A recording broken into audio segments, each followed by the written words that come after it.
ಮಗನಾಗಿದ್ದಾಗಲೇ ನಿಮ್ಮ ತಂದೆಯನ್ನ ಬಿಜೆಪಿ ಹೀನಾಯವಾಗಿ ಉಚ್ಚಾಟಿಸಿದ್ದಾಗ ಇಡೀ ರಾಜ್ಯವೇ ಕಣ್ಣೀರು ಹಾಕಿತ್ತು. ಆದ್ರೆ ಮಗನಾಗಿ ನೀವೇನು ಮಾಡಿದ್ರಿ ರಾಘವೇಂದ್ರ ಅವರೇ ಎಂದು ಕೆಪಿಸಿಸಿ ವಕ್ತಾರ ಆಯನೂರು ಮಂಜುನಾಥ್ ಪ್ರಶ್ನೆ ಮಾಡಿದ್ದಾರೆ. ಮಾಧ್ಯಮಗೋಷ್ಠಿ ನಡೆಸಿ ಮಾತನಾಡಿದ ಅವರು, ಬಿಜೆಪಿಯಿಂದ ಬಿಎಸ್ವೈ ಉಚ್ಚಾಟನೆಯಾದ ಮೇಲೆ ನೀವು ಸಂಸದ ಸ್ಥಾನಕ್ಕೆ ರಾಜೀನಾಮೆ ಕೊಡದೆ ಬಿಜೆಪಿಯಲ್ಲಿದ್ದು ಕೆಜೆಪಿಗೆ ಬೆಂಬಲ ಸೂಚಿಸುತ್ತೇನೆ ಎಂದಿದ್ದು ಯಾವ ಸಂಸ್ಕೃತಿ? ನಿಮ್ಮ ತಂದೆ ಜೈಲಿಗೆ ಹೋಗಲು ಕಾರಣ ಯಾರು? ಅಧಿಕಾರದಲ್ಲಿದ್ದಾಗ ಅರ್ಧಕ್ಕೆ ಕೆಳಗಿಳಿಸಿದ್ದು ಯಾಕೆ ಎಂದು ಹಲವಾರು ಪ್ರಶ್ನೆಗಳನ್ನ ಕೇಳಿದ್ದಾರೆ. ಯಡಿಯೂರಪ್ಪನವ್ರನ್ನ ಹೀನಾಯವಾಗಿ ಪಕ್ಷದಿಂದ ತೆಗೆದಾಗ ಕಣ್ಣೀರ್ ಹಾಕ್ತಾ ಬಂದ್ರಲ್ಲ ನಿಮ್ಮ ಪುತ್ರ ತಂದೆಯವರು. ಆವಾಗ ಪುತ್ರರಾಗಿರ್ತಕ್ಕಂಥ ತಾವು ಸಂಸದರು ಆಗಿದ್ರಿ. ನಿಮ್ಮ ತಂದೆಯ ಕಣ್ಣೀರು ನಿಮ್ಮ ಮನಸ್ಸನ್ನ ಸ್ವಲ್ಪ ಕೂಡ ವಿಚಲಿತ ಮಾಡಲಿಲ್ಲ, ಕಲಕಲಿಲ್ಲ. ಅವರ ವಿಷಾದದ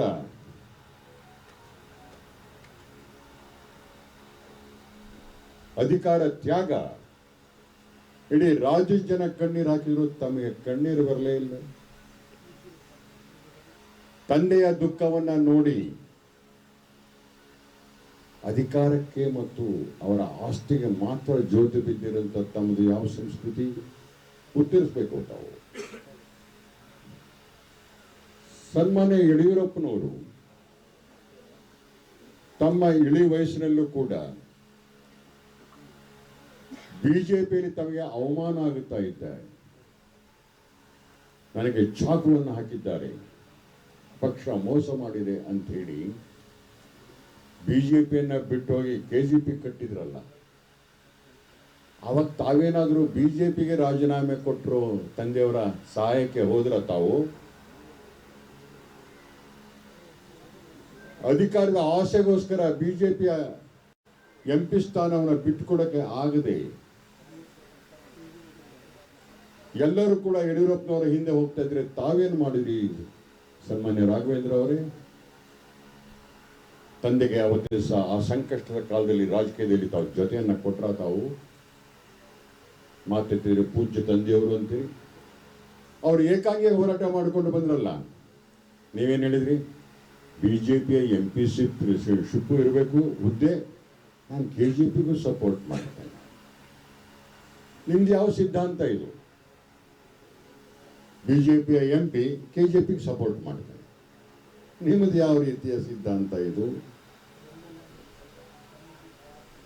ತಂದೆಯವರನ್ನ ಇಳಿಸಿದ್ರಲ್ಲ, ಯಾಕೆ ಇಳಿಸಿದ್ರು? ಅವರು ಕಣ್ಣೀರು ಹಾಕೊಂಡು ಬಂದಂತ ಕಾರಣವನ್ನ ಸನ್ಮಾನ್ಯ ಯಡಿಯೂರಪ್ಪನವರಾಗಲಿ ತಾವಾಗಲಿ ಹೇಳಬಹುದಾ? ಯಾಕೆ ಮಧ್ಯಂತರದಲ್ಲಿ ಬಹಳ ದೊಡ್ಡ ಪ್ರಯತ್ನವನ್ನ ಮಾಡಿ ಕಾಂಗ್ರೆಸ್ ಶಾಸಕರನ್ನೆಲ್ಲ ಹೊಡೆದು ಸರ್ಕಾರ ರಚನೆ ಮಾಡಿದಂತ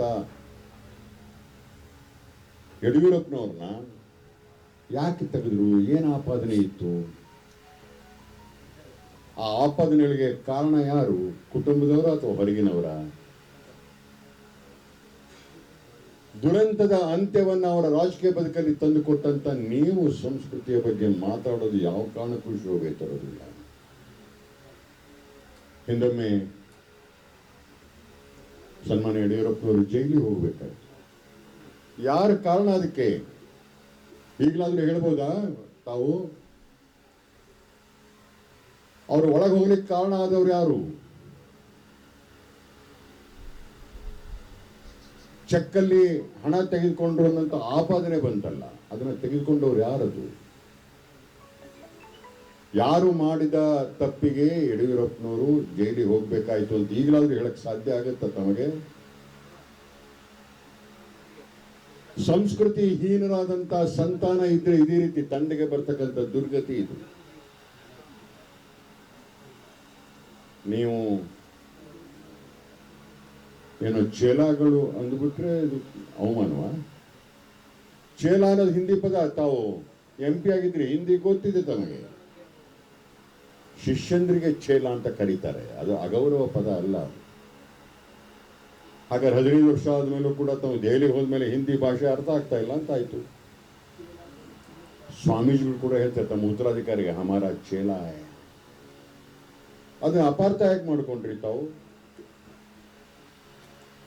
ಹೌದು, ಒಂದು ಪದ ಹೇಳಿದ್ದಾರೆ, ಹಡಬೆ ದುಡ್ಡು. ಏನದ್ರ ಅರ್ಥ ಏನು? ಆದರೆ ಏನು ಸಂಸ್ಕೃತಿ ಹೋಗುವಂತಿದೆ. ನಮ್ಮಲ್ಲೆಲ್ಲ ಈ ಥರ ಯಾವುದೋ ತಮಗೆ ಸಂಬಂಧ ಇರತಕ್ಕಂಥ ಸಿಕ್ಕಾಗ ಹಡಬೇದು ಅಂತಾರೆ. ನನಗೆ ಅದು ಅರ್ಥ ಗೊತ್ತಾಗಿಲ್ಲ. ತಮಗೆ ಆ ಸಂಸ್ಕೃತಿ ಅನ್ನೋದು ತಾವು ಹೇಳಬೇಕು. ತಾವು ಭ್ರಷ್ಟಾಚಾರ ಮಾಡಿದ್ರಿ ಅಂತ ಹೇಳಿದರು. ಯಾವುದು ನಮ್ಮ ಸಚಿವರು ನಿಮಗೆ ಸಂಸ್ಕೃತಿಯನ್ನು ಅಳತೆ ಮಾಡೋಕ್ಕೆ ಪದಪ್ರಯೋಗ ಮಾಡಿದ್ದು?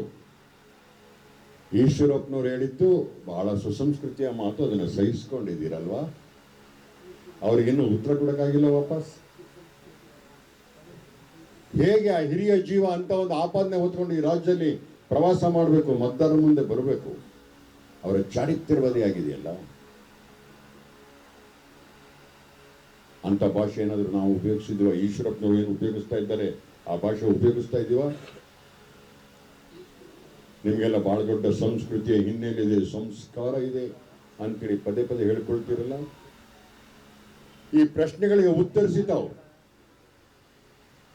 ಇಡೀ ರಾಜ್ಯದ ಜನತೆಗೆ ಗೊತ್ತಾಗಿದೆ, ಸನ್ಮಾನ್ಯ ಯಡಿಯೂರಪ್ಪನವರ ಮಕ್ಕಳು ಎಂದೂ ಕೂಡ ಯಡಿಯೂರಪ್ಪನವರಿಗೆ ಆಪತ್ ಬಾಂಧವರಲ್ಲ. ಅವರ ಆಸ್ತಿಗೆ ವಾರಿಸ್ತಾರೆ.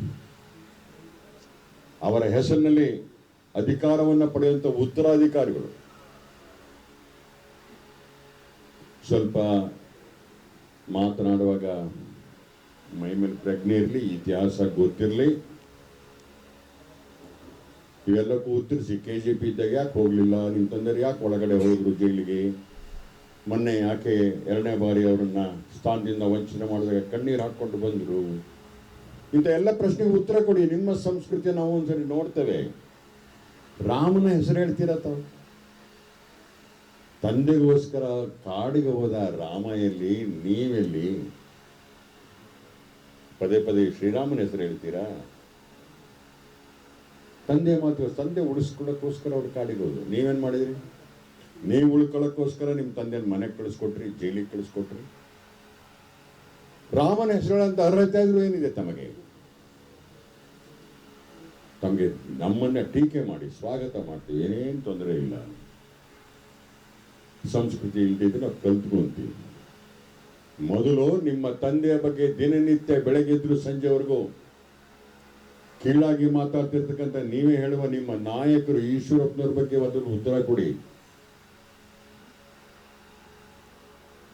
ಆನಂತರ ತಮ್ಮ ಪ್ರಶ್ನೆಗಳಿಗೆ ನಾವು ಉತ್ತರವನ್ನು ಕೊಡ್ತೇವೆ. VSL MPM ಬಗ್ಗೆ ತಾವು ಮಾತಾಡಿದ್ದೀರಿ. ನಮಗಂತೂ ನಿಮ್ಮ ಬಗ್ಗೆ ಸಂಶಯ ಇದೆ. VSLನ ನೀವು ನಿಮ್ಮ ನಾಯಕರ ಹತ್ರ ಮಾತಾಡಿ ಚುನಾವಣೆವರೆಗೂ ಇದನ್ನು ಮುಚ್ಚಬೇಡಿ ಅಂತ ಕೇಳ್ಕೊಂಡು ಬಂದಿದ್ದೀರ ಅಷ್ಟೇ. ಚುನಾವಣೆ ಇದು. VSLನ ತತ್ಕಾಲಕ್ಕೆ ಒಂದು ಜೀವ ಕೊಡಿ, ಆಕ್ಸಿಜನ್ ಇಟ್ಟು ಪಾರ್ಲಿಮೆಂಟ್ ಚುನಾವಣೆ ಆದಮೇಲೆ ತಾವೇನು ಬೇಕಾದ್ರೂ ಕ್ರಮ ತೆಗೆದುಕೊಡಿ ಅಂತ ತಾವು